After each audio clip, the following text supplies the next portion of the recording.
Good evening. Welcome to another edition of Swerve With Me. I'm Miranda Innes, and as always, it's a delight to have you to join me tonight.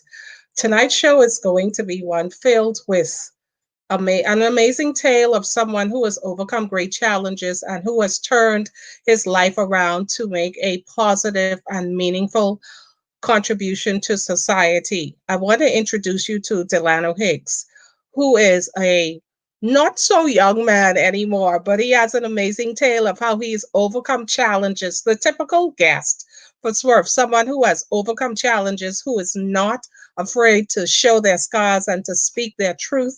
And tonight it gives me great pleasure to welcome Delano to the program tonight. Good evening. How are you? I'm blessed. I am blessed. How you doing?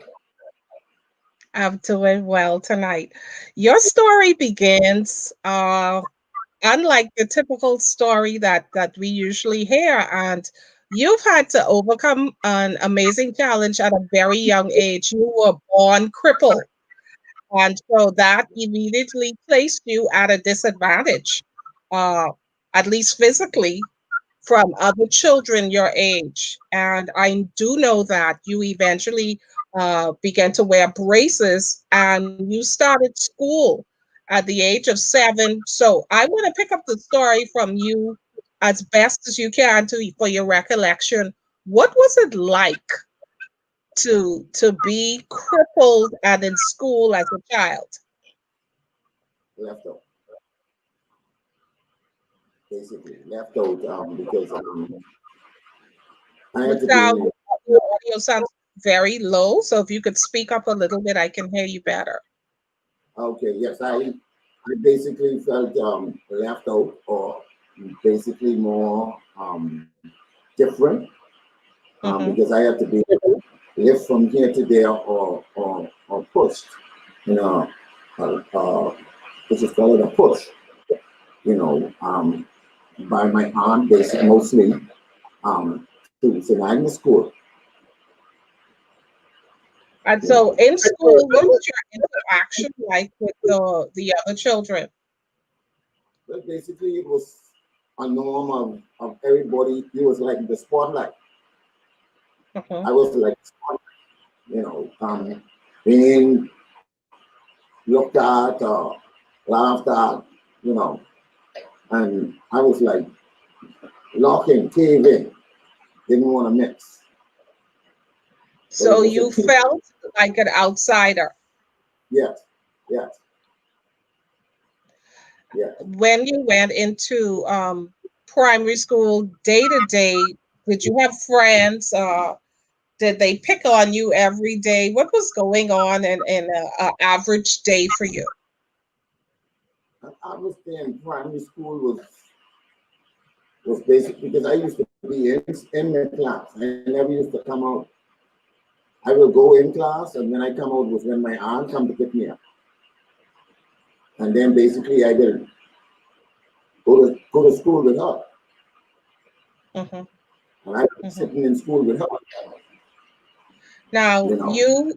your story, your tale is interesting in that you were born in a two-parent home, but at 1 month your parents separated, Yeah, and so you became pretty much, in your words, your mother kept you close, yes, kept yes, you close under her arms, and you have two older brothers and an older sister. But yeah. what was it like at home with your brothers being what we would call special needs nowadays? What was it like with your brothers? Did they handle you differently, or they tugged it out with you just as if nothing was happening with you? Yeah. They was on my side. They took it over with me. They treated you just as if nothing was wrong with you. Yeah, because that's the way I wanted to be treated. You Hmm. know, even like when I will never forget like a Good Friday one point.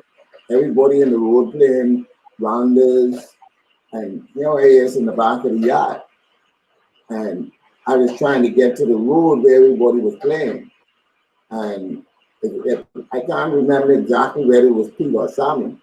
They came and they take me to the end of the road so at least I could see what is going on. Mhm. So you wore braces until what age, and when was it that you could literally walk on your own? At the age of 7, at the age of 7, um, At I got tired. And for me, I believe that the brace was a crutch, Mhm. and I crawl out of them. Oh, And wow. yeah, I crawl out of them, and I walk to the end of the road. And for some reason, when I reached to the end of the road, my mother pulled to the corner, and she spraying, and she was driving the car. And like I tell you, I'll never forget the little Mara she had, and the license plate was N744. And it's like, and this is how clear that is to me on that special day for me. Mhm. At 7 year old, you walked on your own. Did you Yeah, ever go back into the braces, or you just continued to walk from that day forward? I stopped walking from that. So what was life like in primary school? Because you shared a tale with me of how you eventually got kicked out of primary school, but why? What was happening in your primary school that the administration decided we don't want him here anymore?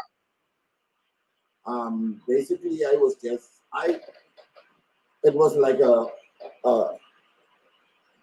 could a word. I didn't use the word gang. It was a gang. It was two schools. One was T.A. Thompson and one was T. Gibson Primary, which is now C.R. Walker. And for T.A. Thompson was entered was Rural Road, and T. Gibson Primary was Market Street. For you to go to T.A. Thompson, you couldn't walk Market Street from, I would say, from Hay Street up the hill. You had to go onto Rural Road because So we remember, you're talking to some people who don't even know where this is, but it's in Nassau, and so you had a little gang or something. You formed a gang, technically. yeah, So and so how were you? First of all, what did you say to these other students to want to come and support you and hang with you? And why was it necessary for you to have this kind of support? because I was a darer. I would go up on the roof and flip off, um, do strange things. I was a daring person. It was Mhm. no, I wasn't ashamed. I wasn't scared to do nothing. I wasn't scared This to is do nothing. this is what drew the other students to you because they thought you were like exciting or a daredevil, something like that. And after they basically see how daring I was, and I would walk up, I, I will experience, I will really show them that, hey, I got your back. Because I will walk to the biggest person there and I'll slap him down, punch him down. I will be in the front and start it, and then I will drop back. So you became a bully. That's really what it was in today's vernacular. You were a bully in school. Right? Because I was being But bullied at a why? young, Why were you a bully? because I was being bullied in a young age, and I was getting back at the bullies. So the same people who were bullying you, these were the people who you would walk up to as you got older and slap or do something. Yes, ma'am. So you were getting your power back, even though in a violent way you were getting your power back. And Yeah. as a result of you being the bully in the school, the administrators decided they didn't want you there. Is that what happened? Well, basically, that wasn't all. I never used to focus on my schoolwork Okay. because basically I couldn't read. I couldn't write. Mhm. And being couldn't read and couldn't write, I was disruptive. And so, what grade were you in that particular school when they finally said, we don't want him to come back? In fact, Okay, so in grade 5, you were kicked out, or I think what they would call it, what do you call it? You were put out of one school, and then your mom decided that okay, maybe you needed more attention and a smaller school, and she put you in a Catholic private right, school. And did you carry the same kind of behavior in that school? not the violent behavior, but the I was more of a sports player because I played softball. I was the best player on the softball team. Um, so I was in charge, Mhm. and that was my aim, to always to be in charge. So that helped to build your self-esteem. But what about the fact that you couldn't read and write? So you had gone from that one school up to grade 5, not being able to read and write, and then you go into a new school.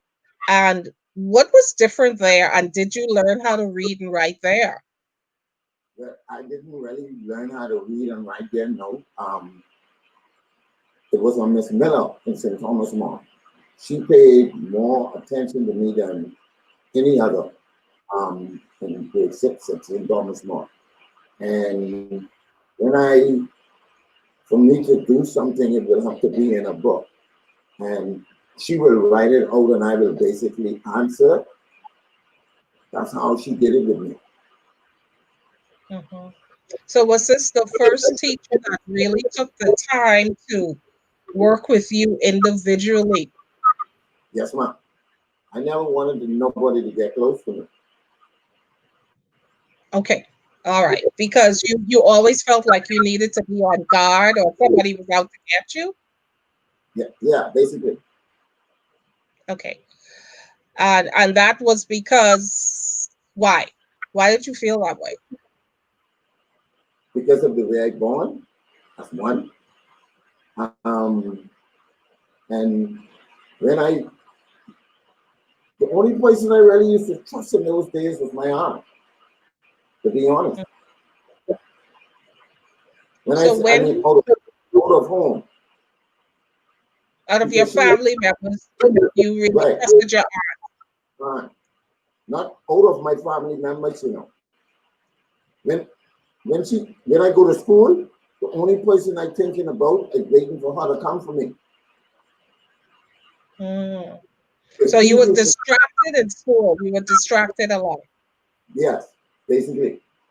Because Sammy used to go to T.A. Thompson, and it was only me and Pete and T gets in primary. Okay, And that's when those are your brothers you're referring to. yes, and when they left, Okay. it was only me. So at 6th grade, and now it's time to go into junior high school. Are you in a better position than knowing how to read and write before you get into junior high school? No man, So, what was life like in junior high school, being older and still not being able to read or write? playing the fool, straight up, straightforward, playing like I know. So, how did you fake it? People help me. They was You mean afraid the of other students in the class? yes. And what would happen when it came to exam times? I never used to go to school. Did your mother know you were going to school? No, no, she didn't know. I And used to so, go to school in the morning, mark the register, then go in 1 o'clock after lunch, mark it again, and I go. And I so came when home it my came, report. I ain't miss a day in school. right, but when she saw the grades on your report card, what was that She, like? that, that was, I can use this phrase, that was a norm to her. So it wasn't nothing strange. It ain't like I was a 3.8 student and I dropped. Mhm. I went straight to school doing nothing basically. Now, there came a point in junior high school where you decided to run away from home. Uh, That's my Tell us a little bit about that story. well. That was I was being pulled around like a handbag, to be real. Okay, you have to explain that. I, was- Okay, cool. I was very, really protective. My mother was really protective of me.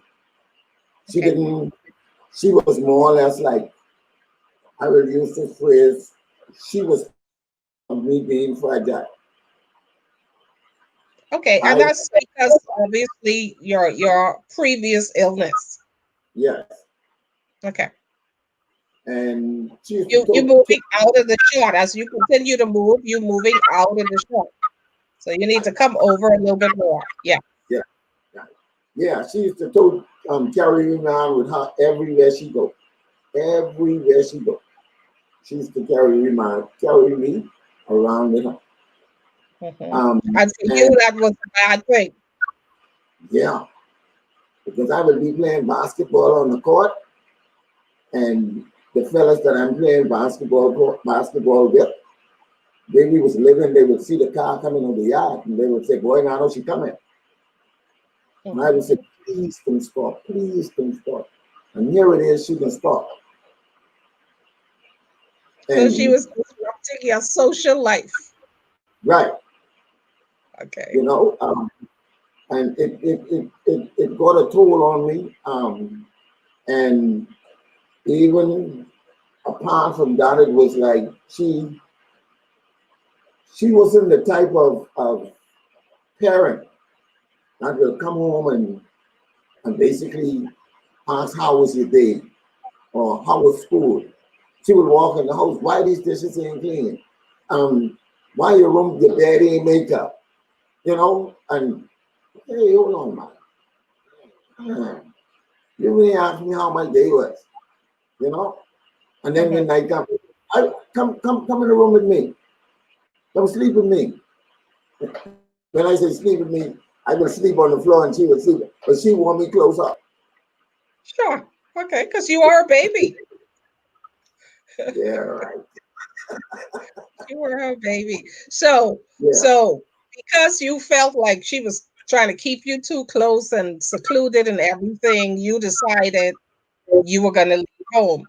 What did you do? And how old were you? I was the first time I did that, I was about 14, 15, 14, I think going on 15. No, I was 13 because I was still in H.O.N.A.S.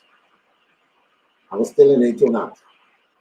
And Hmm. I slept right over in a warehouse opposite the house so I could see when she go in the morning. So I could Hmm. go home, put on school clothes and go to school. Or pretend that I go into school. And in your mind, that was a good idea because, I didn't want to be that little baby. okay, you was fighting for your manhood.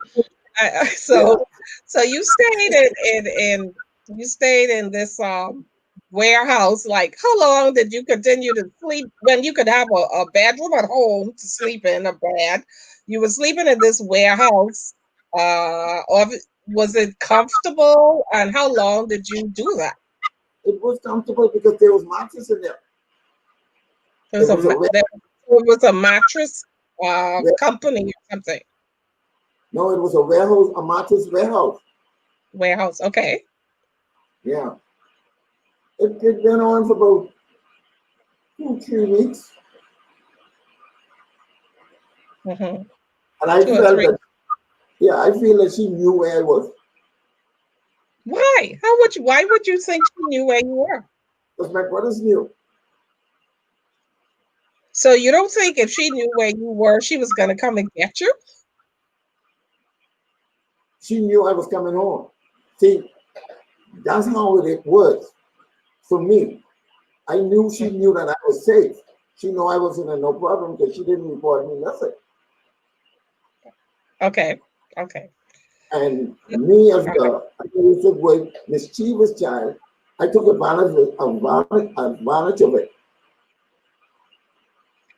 Okay. So you go through junior high school. Did you learn how to read and write there? And what happened? No, How was anything. what was life like in junior high? It got worse in junior high because that's when I started to steal, breaking houses. I'd go in people's house and cook food, watch TV, and go back to school. During school hours? Yes, ma'am. Okay. So rather than be in school in the classroom, you would do what you did, go in, register, leave, Yes, break into ma'am. somebody's Yeah, house. I yeah. mean, were you looking for something in particular? No, And were you doing it alone or did you have accomplices? a few guys. Okay. And you would just break in somebody's home, take Yes, something if you wanted to eat yes, and leave. yes, ma'am. How often did you do that? Day. Pardon me? Every day. Every day. Every day. Yes, ma'am. For how long? Like for a couple of weeks or what? No. To my whole junior, I'm 18 months time.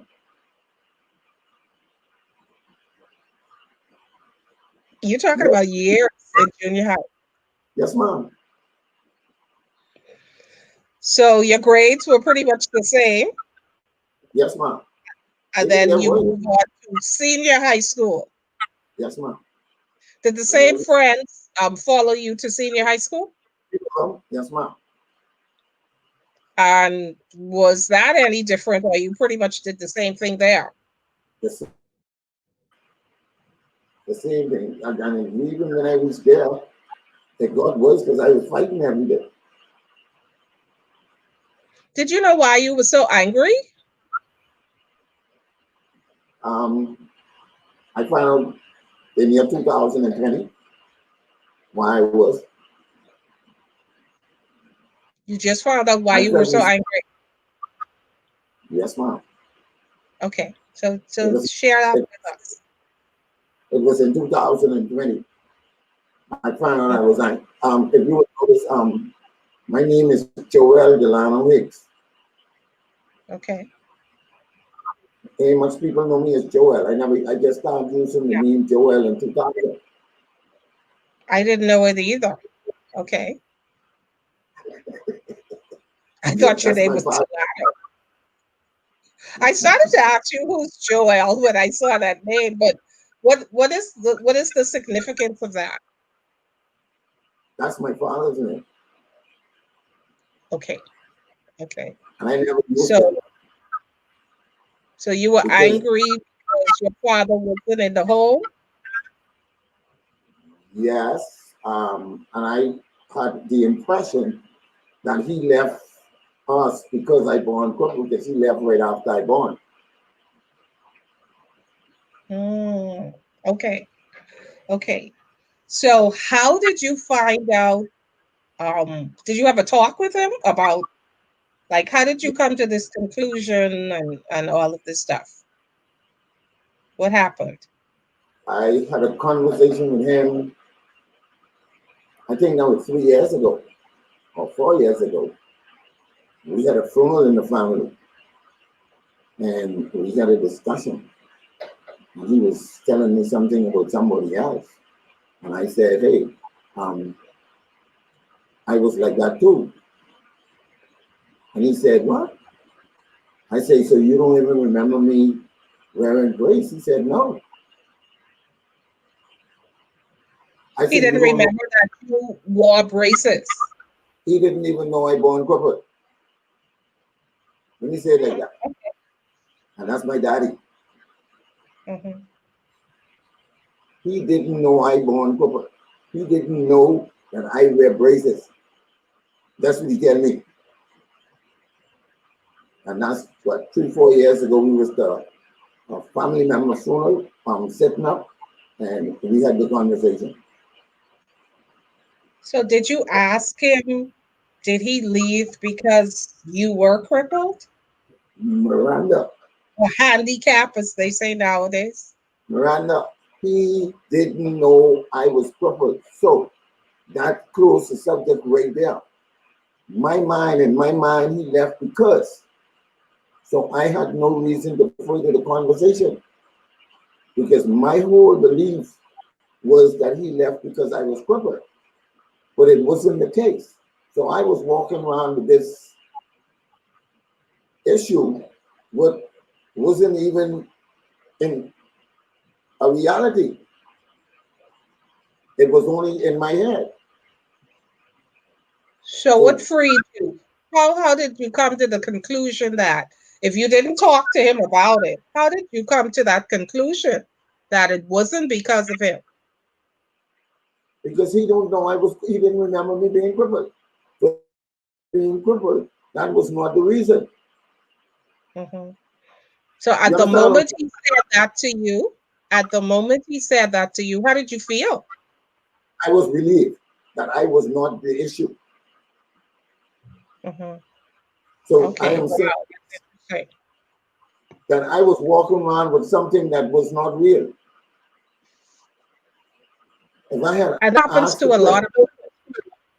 right, you you have this resentment against somebody, but they don't even know. Hmm. Hmm. And when the question arises, hey, but I don't remember that. I don't know what that. That means I was walking around with something that didn't even make no sense. For how many years? Like, oh man, I can basically say all my life. Because like I say, I just started using the name in 2000. Mm, I went wow. into this rehabilitation center. So And God, so let's talk into, so you were carrying around this baggage thinking that your father pretty much abandoned the family because of you, and right, that was a myth. It didn't even exist. no, It right, never happened. As a result of the baggage you were carrying around, you began to act out, being angry, and probably even affected your ability to focus and to learn in the classroom, et cetera, et cetera. And then you get into senior high school, is pretty much the same thing, and you get thrown out of senior high school and you start working. So you got employment. Um, but what about at the age of, was that 15 or 16, you got kicked out of high school? And then tell us about your life after high school. What were you doing when you started working? What were you doing as an employee? well, that's when mom said to me, hey, you don't learn that. Come, you need to learn a trick. And she took me to Brown's typewriter service, and I started fixing typewriter um, for, I was about 4 years. And we had the government contract. We used to go to Ministry of Works, Ministry of Education, and all the government Mhm. schools. So it was a nice surrounding for me, and I was good at my hands. And that was when I basically get deep into marijuana. I started to smoke marijuana. I mean, before then, I used to drink now. I used to teach very Drink in young. high school. Yeah, man, I was drinking a long time. Okay. Drinking in high school, and you started using marijuana once you started working, but this means that you were still a teenager at the time. Yes, ma'am. Still a teenager. What Right. where did you get it? Where I get it from? Where'd you get the marijuana? My basically my uncle used to really have it around, and Hmm. it was easy access for me. You know, So you I would used just take some, and what was, do to. you remember the first time you smoked some? Like, did you just take some and sneak somewhere and light it up? No, my first time was, I think I was on my way to, no, that was when I ran away the second time. And I went to Okay. live to my, So this was I went, before you came out of school. no. I said this when I ran away the second time. So the second time you ran away, how old were you? I was working the brown side by the service. Okay. All right. You know, And that's it. and so you started using marijuana. You got it from your uncle, but he didn't know. Did he know? No, no, Okay. we didn't know. I found a Uh, weed at his stash and I go and I get it. And I move it. you moved his stash. Yes, ma'am. Okay. Yeah. Did you smoke it all, or did you started selling it? What did you do? I, I smoke some and I start selling it and I give it to people to sell for me. You had other people selling drugs for you, and you were still working a full-time job. How long did that go on for? You were Well, working and using and having people sell for you? yes, ma'am. I work straight through my marijuana use. My marijuana use I work straight through. I have no problem with working as far as my marijuana use is concerned. I leave from Mhm. Brown State Private Service and I went to Bahamas State Private Specialist. It was located on Darshall Street at the time. And I was working there, and well, that's when my marijuana use escalated. Because me and the people that was working there, we used to have, it used to be like we would go for lunch together, and we would go home to one of their house, you know, Mhm. and And come back. go to one of their houses and use drugs? Yeah, Okay, so you said it escalated, meaning you started smoking more or you started using a different type of drug. I started using marijuana more. I never used Okay. to really like marijuana, but I started to do it more because of the people that I used to be around, basically. So your company was a great influence on you. Yeah. And then I leave from there and I went to Jonas George. And I learned how to fix air conditioning and refrigeration. Mm-hmm. And then You that's when, ran into a new group of people, and this is when you were introduced to a different kind of drug. yes, ma'am. Okay, so tell us about that. How were you introduced to a new drug? Well, going to, this was when I was introduced to plenty, I didn't use the word tricks, finding out how people traffics. And it was so amazing that this individual, he went to the post office. Hmm. When he came from the post office, he took the letter out and he moved the stump. Okay. And when he moved it was a type of drugs, they call it crystal. It was like a crystal type thing. It wasn't coke. If it Okay, was wait a minute. a white Slow down a individual, bit. Slow down a minute so I can understand what you're saying. You said this person got an envelope and he moved the stamp off the envelope. When he moved the stamp off the envelope, what happened? drugs was in the back of the stump. On the literal stamp, there was drugs. Was it powder? Some kind of powder drug? The top powder from, yes, ma'am. And then what did he do with it? He opened it and we started snorkeling. From the stamp or the envelope? That's what I'm trying to understand. Was the drug inside the envelope or on the stamp? A plastic, a plastic, but it wasn't on the stump. The stump was just covering up. Okay. Okay. So that was the way how people would pass on drugs at some point, like by putting it behind a stamp and Yeah, from front. sending it. Okay, I got it. I got it. So you tried it, obviously. Yes, ma'am. And do you remember what it felt like, or did you even know what it was? No, no, to be real. I still don't know exactly what it was. I only could assume that it was dope. Okay. So how did you use it? You just snorted it, or you smoked it, or what was it? But it wasn't a good feeling because I don't like my nose easy to be. My nose is very sensitive. I didn't Okay. like that type of music. And so from that first time that happened, was that a continuous Come on. thing that you guys did together? No. No, no, Okay. nothing like that.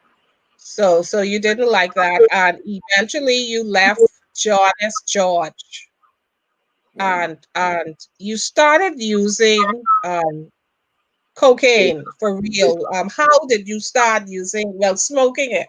What we'll call what you call it? Crack or freebasing. How did you get started in that? well, a family member gave it to me for the first time, and Mm. it was okay. Um, but I What do used you to mean it use, was okay? yeah, it was. It wasn't a feeling that you can. It isn't a feeling that I can explain. No,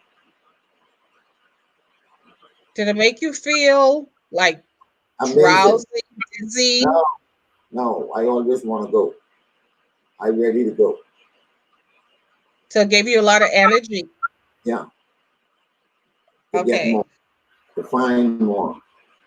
So from the Yeah. first time you had your first hit, that sent you on a journey of always wanting to get another one. Because we've heard this before from people who use that. It's this constant quest to feel the same way you felt the first time, that you continue to seek it out over and over again. Yes, ma'am. And So you you know, started using, but you were still working. yes, ma'am. I was still working, So how and did then you I manage that? How did you manage still working a full-time job and using and still being able to show up on the job and function? because at first I only used to use it on weekends. I only used to use when I get paid. But then it reached a point in my usage that hey, I need this every day. I need this all the time. And that week salary can't do it. Mhm. So once you So then came I to that, once you came to that conclusion, what did you start doing? Tiffin, Robin. What do you mean thieving or robbing? Like just walking up to somebody and saying, "Give me your money"? Yeah, basically. Because I never went in nobody's pocket. Did you I have was a weapon? I no, I was like the neighborhood Robin Hood. I would walk in a shop and tell not being real. I would walk in a shop and I would say, hey, I come to rob this shop. This money is insured. Give me the money. And I give you money to take care of you and your children. And the man getting money back and then call the police and tell the police to get robbed. When she give me the money or whoever give me the money, I give him some back, tell him to take care of the children. Okay, this is a lot to grasp. So you walk into a shop, any Yes, ma'am. random shop in the neighborhood back then, and just tell them, "Give me the money."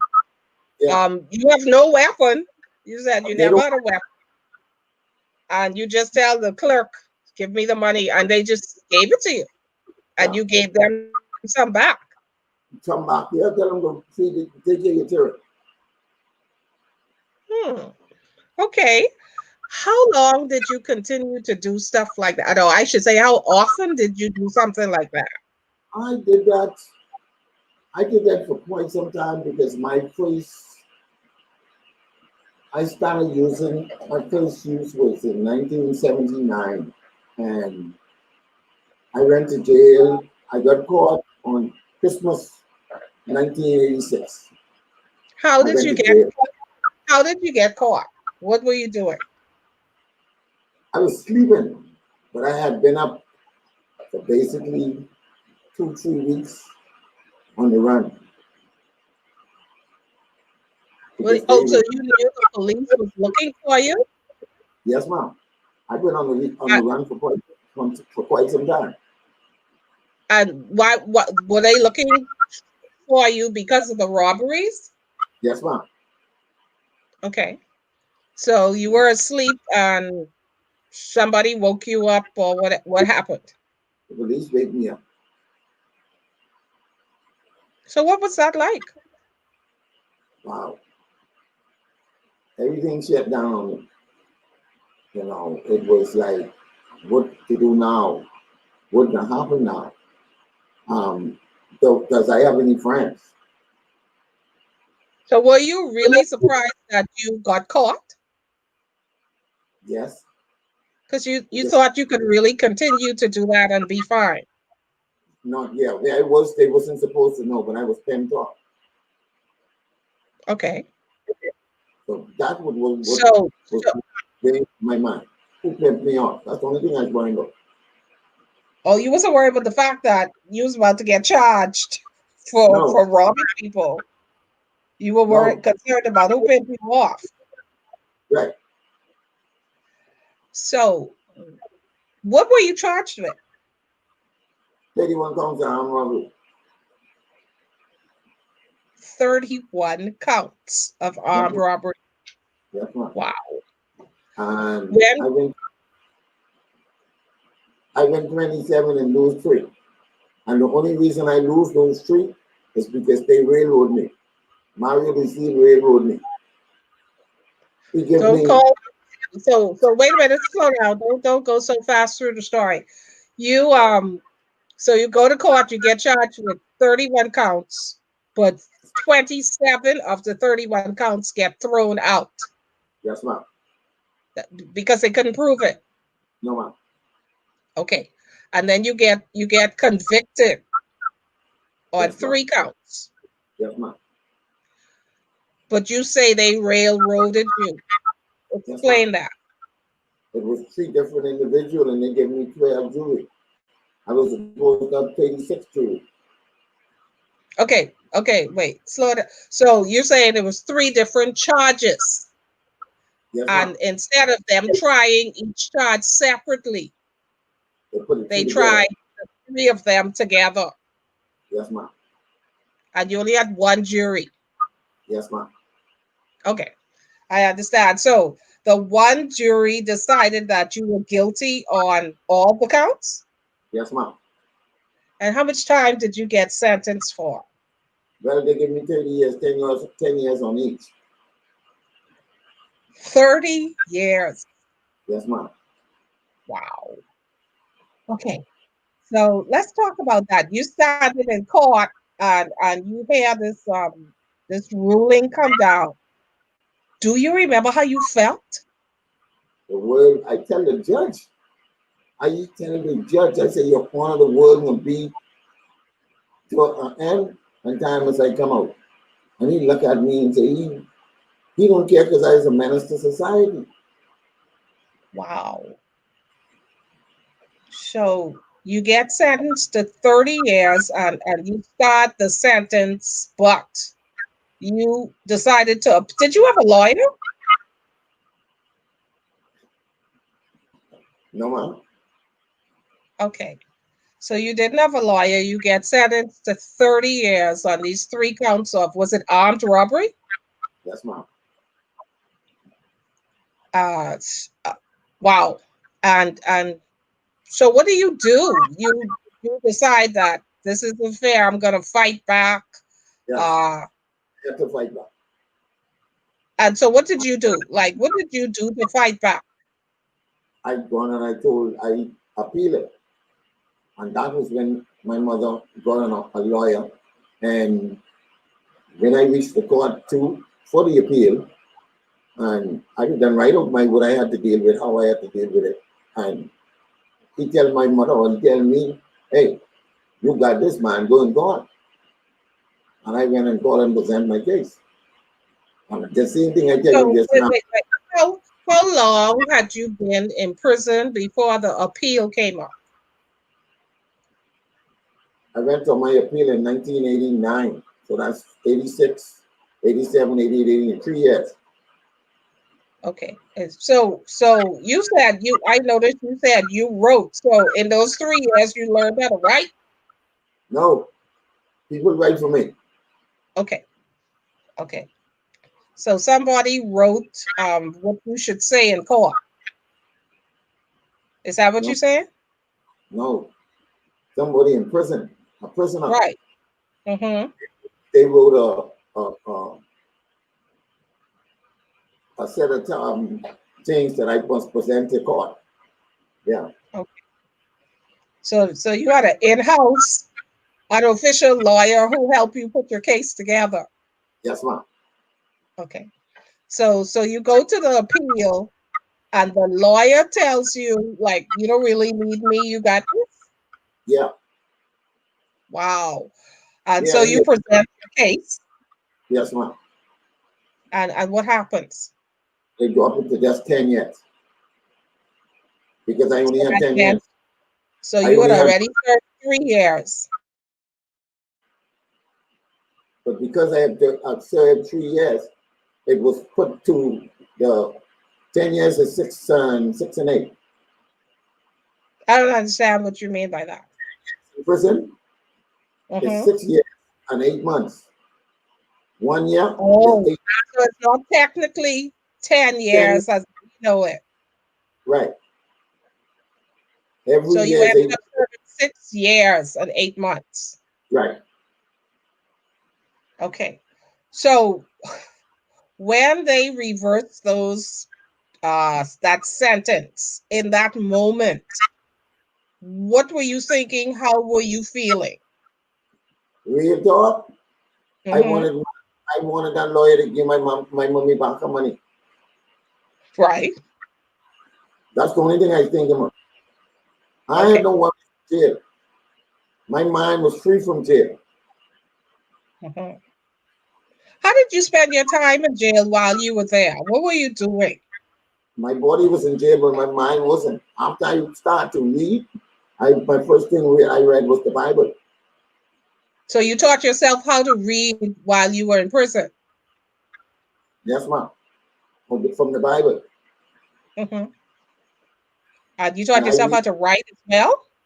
then I still can't write. If I write for you, you believe I was a doctor. I still can't write one. That's Yeah, okay. So you spend the 6 years on at some point, did you know that this had to be divine intervention? That your yes, sentence could go from 30 years to 10 years. yes, ma'am. And I accepted it because if I was to get charged with the things that I have done, after reading the word and coming to know God and how He works and Mhm. how He moves, I accept that, hey, this was not a crime for me going to jail because it has to have been a reason why He sent me to jail. Mhm. I even You mean it realized wasn't that this really punishment? It wasn't no, really punishment for you. Got it. Okay. because So everybody that I used to, you walked out of jail a different man than you went in. yes, ma'am, At the time that you went to jail, you were addicted to drugs. Did you yes, get in a rehab program while in jail? Did they have them? Did they have one? no, ma'am, I become an alcoholic in jail. How were you getting alcohol being a prisoner? Getting alcohol was easy, but I made it. I was working in the area whereby I had access to certain things. So you know how to make alcohol. Yes, ma'am.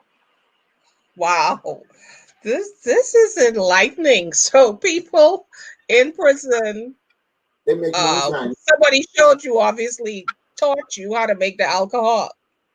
Yes, ma'am. and as a result of that, you became an alcoholic in Yes, ma'am. prison. In prison. Yes, ma'am. Okay, so you didn't have access to the drugs that you were accustomed to. So you switched drugs, in other words. Yes, ma'am. In other words, you switch drugs. Okay.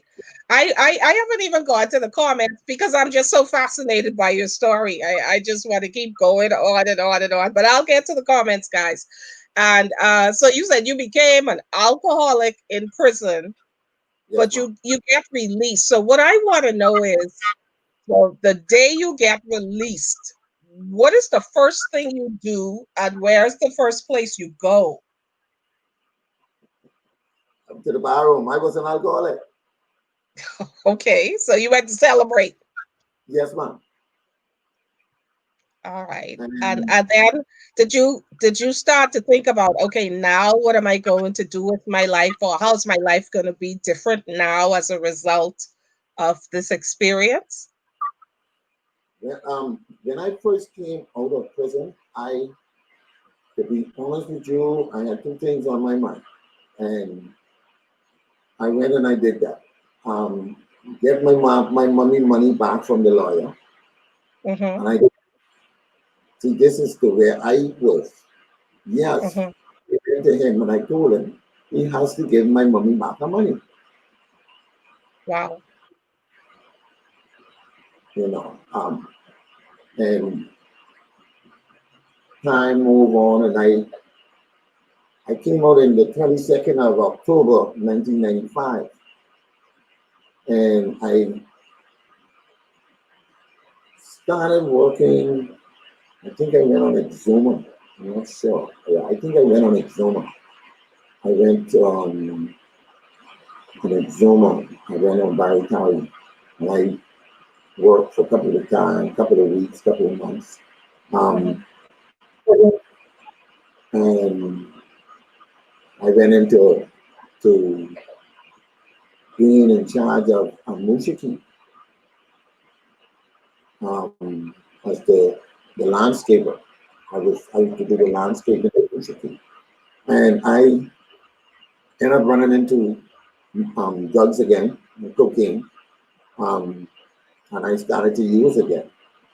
Um, that was when I went into to rehab and find out exactly who I really was. How And, long was the program, the rehab program? How long was it? the program basically was a 8 to 6 months um, program, 4 to 6 months program, sorry. Um, Mm-hmm. but I did an extra because I didn't want it to go back around the same environment that I used to be in. So I Mm-hmm. asked for permission to basically work and get sufficient funds to be able to go on my own into an Mm-hmm. efficiency as I did because I already had a job and Okay. that worked out very well. So And you went to rehab once. no, this was well, just one time was when I really say this what I want. I want to start. So how many But the times rest of did the you time, go? How many I've times been in did it. you go to rehab before you finally decided I'm done? How many I, times I, before? I can't count them. I've been in every rehab and that's all. So what I mean, give me an idea, like twice, three times. I've been in Bosch 3 times. I've been in Bosch 3 times. I've been in Dan Greenton Memorial about 10 times. And Wow. I've been in silence 3 times. So what out of all of those experiences that you had, and what was different the final time? What was different about that particular experience, or where you were at that point in your life where it stuck? Basically, I reached to the point in my life when I realized that this world here was predestinated by God. So why should I worry about what is going on around me? So you had a problem worrying? You used to worry a lot? I had a problem with responsibility. Explain that. Responsibility. I use the word responsibility because I hate to face life as it is. So that is when I really dig deep and I find out that, hey, what is this word stress? The word stress was put together by doctors Hmm. because the things that we say stresses us out is basically our responsibility. Okay, pause right there. So you're saying that you use drugs as a means to escape responsibility in your Yes, mind at the time. That's why you were doing drugs, yes, ma'am. because you wanted to pretty much escape responsibility. All right. And I then couldn't, you said something else that's interesting. You said what most people call stress is actually their responsibility. yes, ma'am. Explain that a bit further. Okay. I can give you a perfect example. Okay. Um, when my house was built, the contractor, he reached a certain stage and it was like a little hiccup in what he was doing. I couldn't deal with him telling me, hey, man, I get to wait another week. I get to wait another day. Okay. But there it is. Here it is now. I paying rent somewhere else and I trying to get out there and I can't get in my house. Mhm. That is the facts of life. It wasn't my fault. It wasn't his fault. But I couldn't deal with him telling me, hey, I can't do nothing now.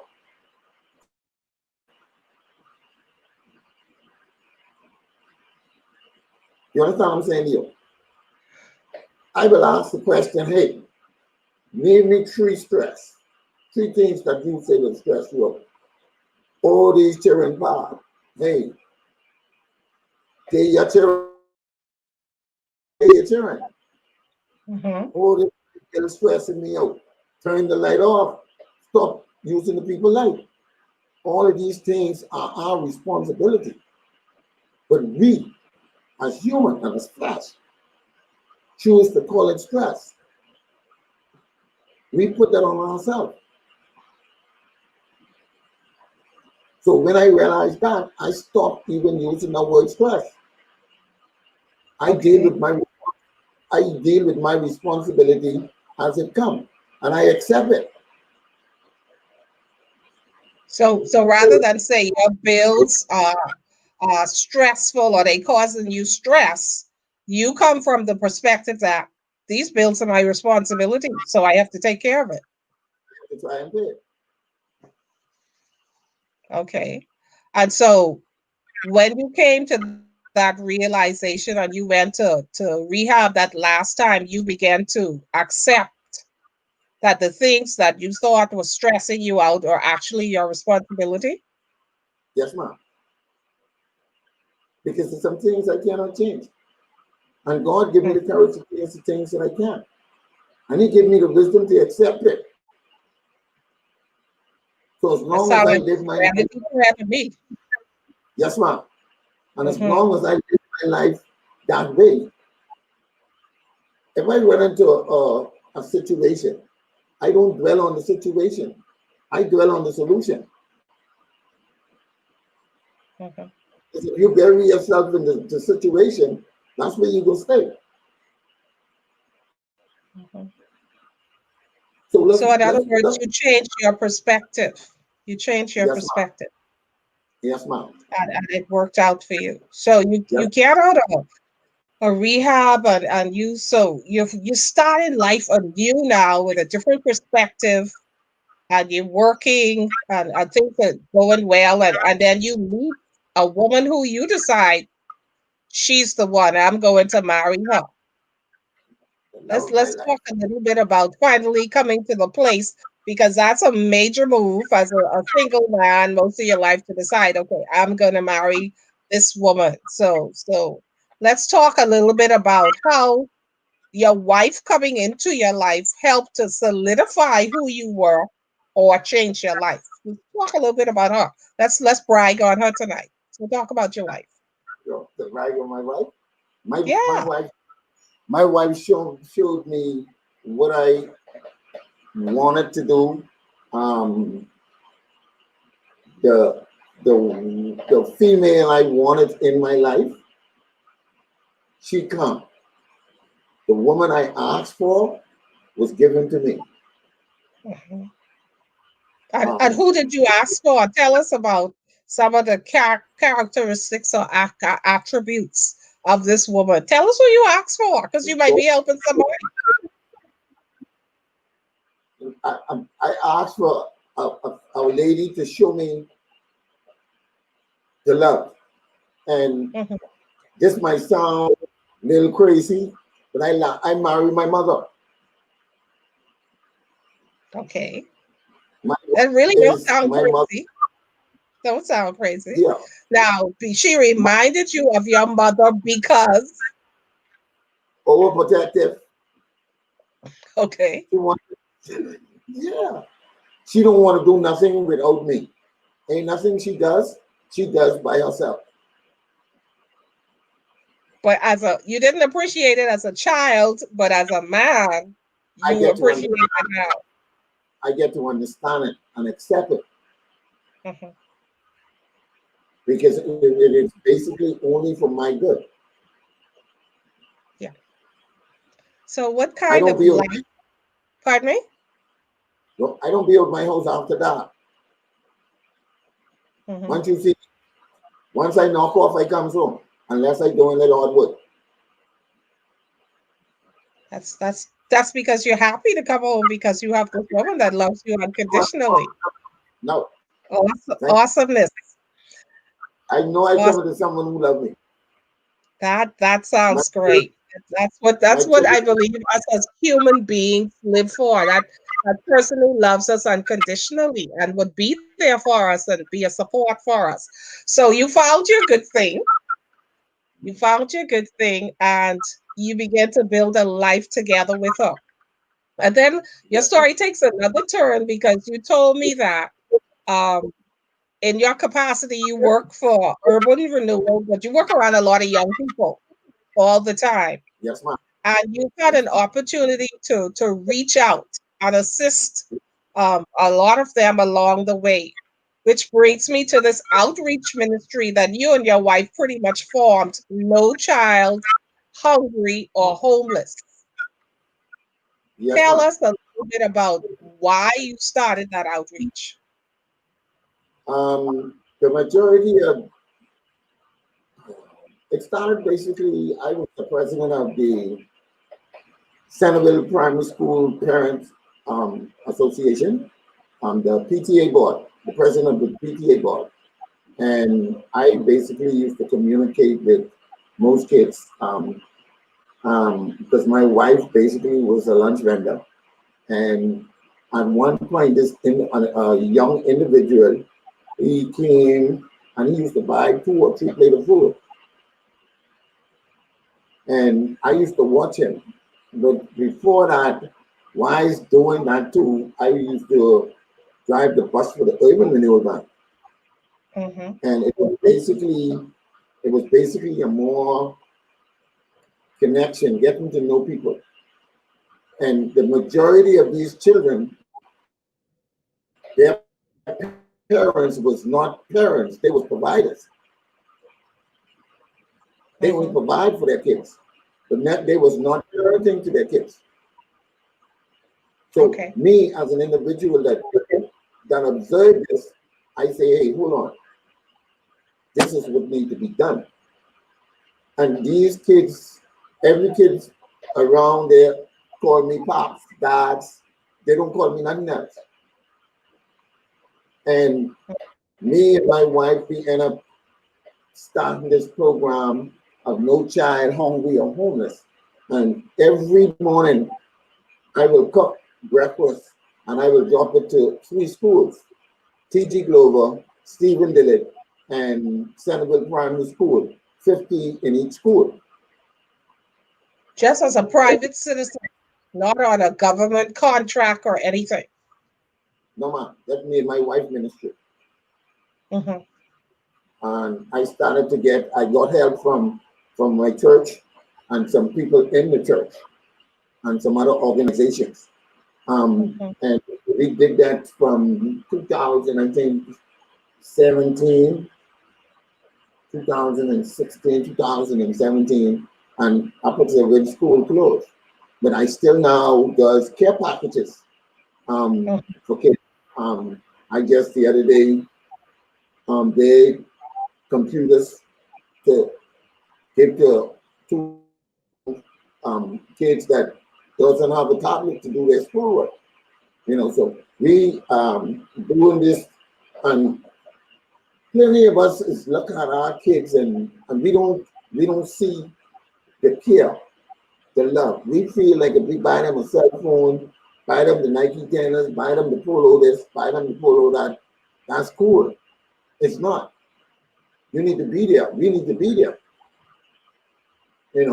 And one point I had a party for a crew, and on taking them home, they told me that, hey, drop them on the park. I said, why should I drop you on the park? And it's after How 12 many how o'clock. many kids was this? How many kids were they boys who tell you drop them on the park No, these or was girls. girls? Right. These was girls.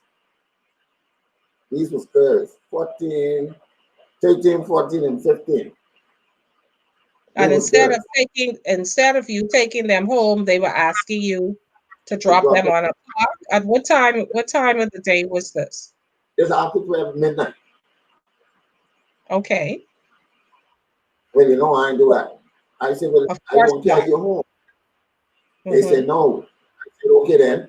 We'll wait until in the morning, and you could sleep by me, and we'll wait till in the morning and you could go home. I bring them home. When I reached there, their father told me, hey, he don't want them. And then that was when I went to the police officers at the Urban Renewal Center, and we went from there, and we ended up taking them. He came back for one and leave two. So slow down, slow it down.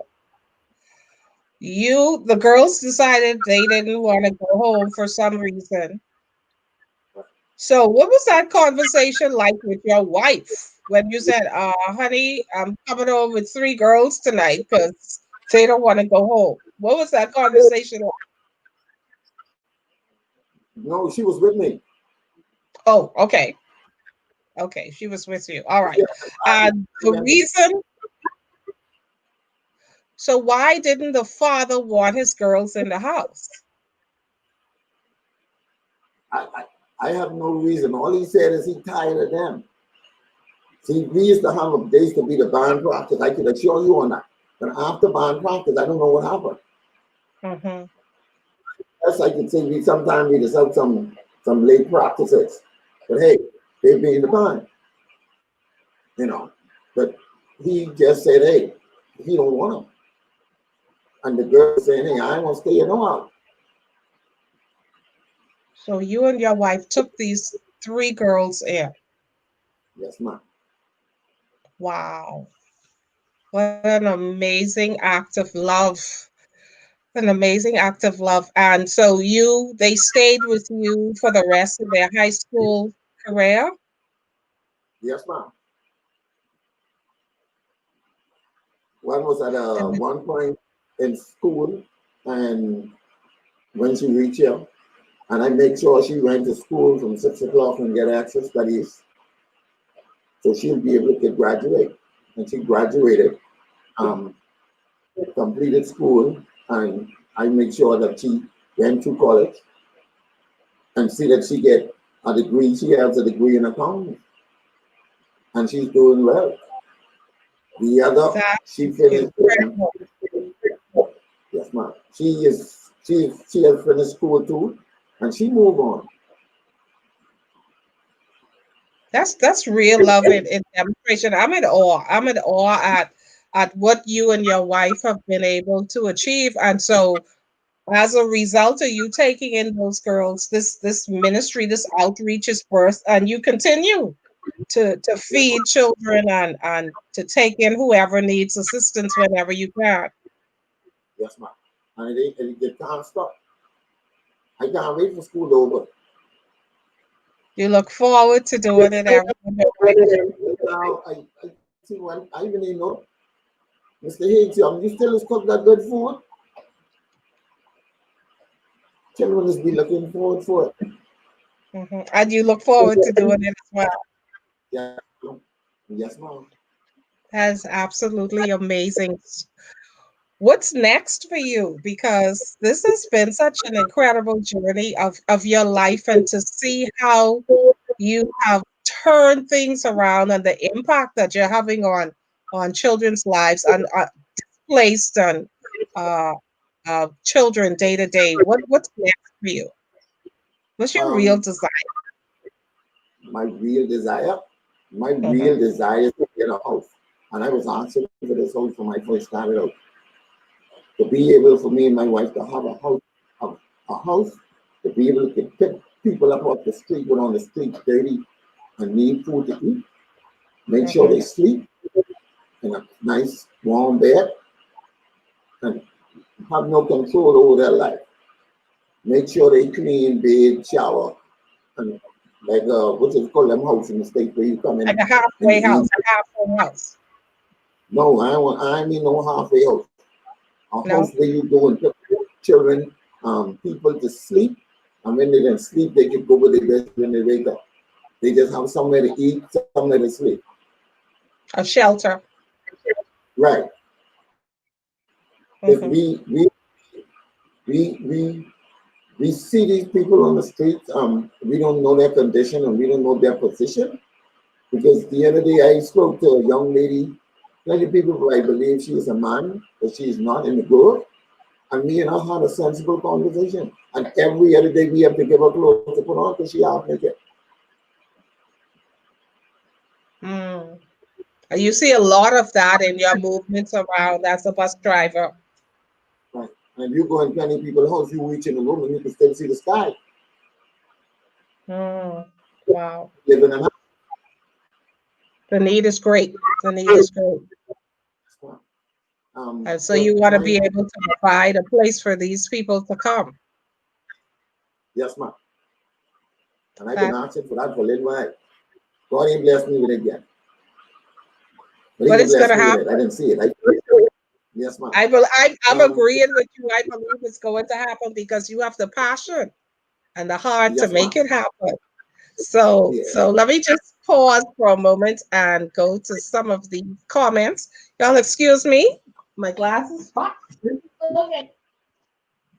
Sorry for that. Okay, here I am again. My glasses fell. All right. So I see so many things. Okay. The first one I see is Tony Jr. And he says, or she says, amazing. Um, Good night to everybody. First of all, Carol, Loretta, Naoka, all of you that follow us, to have you here. I see. Who else is there? Okay, That's a good Naoka says, Mr. Delano, you were very brave. Um, I saw Petira saying that's my uncle. I think that's how you pronounce her name. yes, Petra, ma'am. Peteria. She said that's my uncle. She says she's proud of you. Donnelly Hilton says powerful testimony. Um, who else is there? Choba Mendez says this is amazing.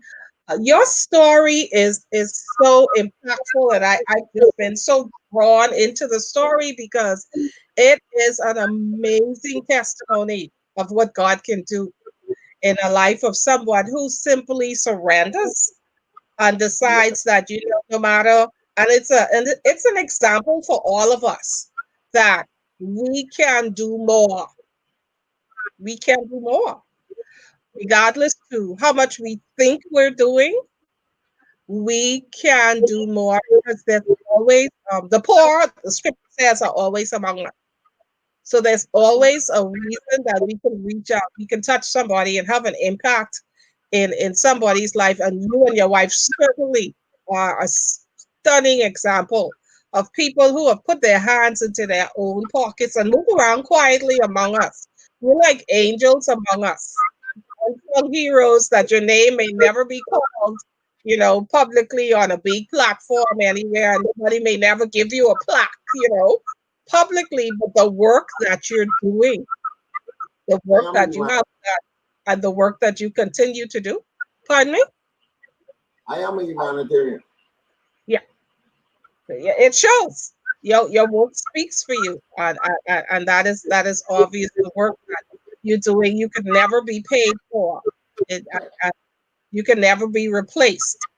We just pray that more people will take up the mantle, and wherever they are, wherever they are positioned and planted, that they would do the same to find a reason to reach out and to touch and to impact somebody's life. So I'm going to believe that with you, that you're going to get that house, you're going to have that shelter where people Amen. can come and have a This is warm my bed and a hot meal. And okay, I just see a plaque showed up somewhere. I wouldn't read it because I don't know what it says. I can't see it. the Rotary of Foundation Humanitarian awarded present to Delano Higgs. So the I Rotary received this. Club recognize your efforts. Yes, ma'am. That's awesome. That's awesome. Suzette Johnson says, awesome, Delano. Nyoka says, we all have something where we can do more. You're absolutely right. We are so blessed. We are so blessed to have had this conversation with you tonight. And I want those of you on the stream to please share this story, because I know we've had a little some audio issues and we can hear some delays and some feedback, but this story is worth sharing. People need to see what God is able to do in the life of anyone. And it does not matter who you are. All that matters is that if you're willing. Scripture says, if you're willing and able, you'll eat the good of the land. And if you're willing and able, he'll use you if you make yourself available. And you certainly have demonstrated that. I'm so very proud of you.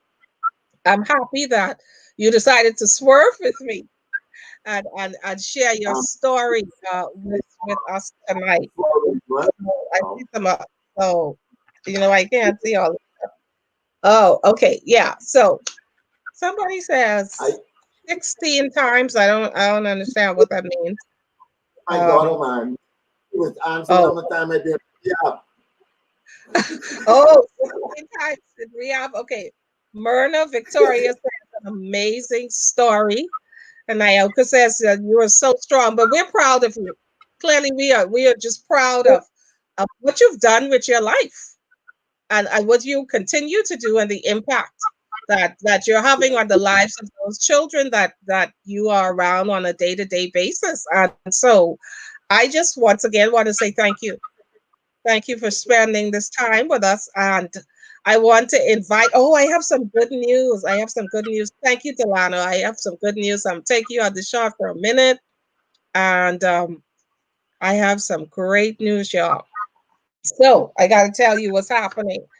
Thank you for all your support, and please continue to share the show. Someone reached out to me, as a matter of fact, Dr. Debbie Bartlett. She is now on a network called 360 Wise, which has a platform where you can watch the shows on Roku TV. I think it's called Roku or Roku TV, Apple TV. If you have an Android TV device, if you have Fire TV, she has a channel on this platform, and she's asked me to put Swerve on her channel. So this is an incredible opportunity for all of us. And what it means is that Swerve is going to be on this network, and the audience is going to grow. So now I have an opportunity for more people to hear all the amazing stories from the people that I get to meet week after week, month after month. So the more you share, the more recognition we're getting, obviously, to be offered this opportunity to be on this particular network. 365, as I get more information, I'll share it with you. I also want to tell you that there, I looked at the stats, and that's one of the reasons that we're broadcasting from the business page. If you noticed, I broadcast from the business page because I'm able to keep track of the statistics, and that's important. And we now have people watching because all during the week, of course, people are watching the shows.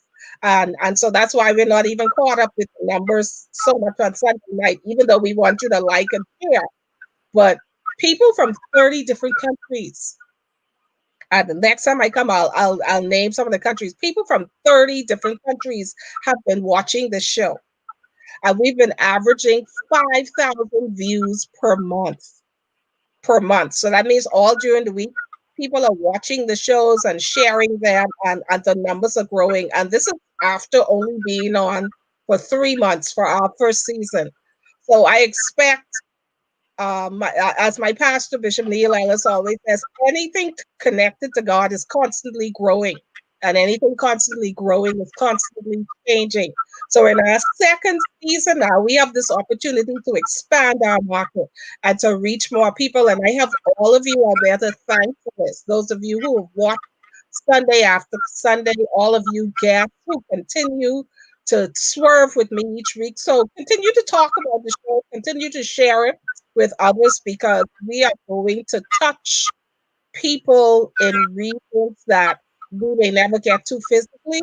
But because of this medium of live stream, Facebook, YouTube, Periscope, now 360 Wise platform, we are going to reach the world. And so thank you so much for being a part of this.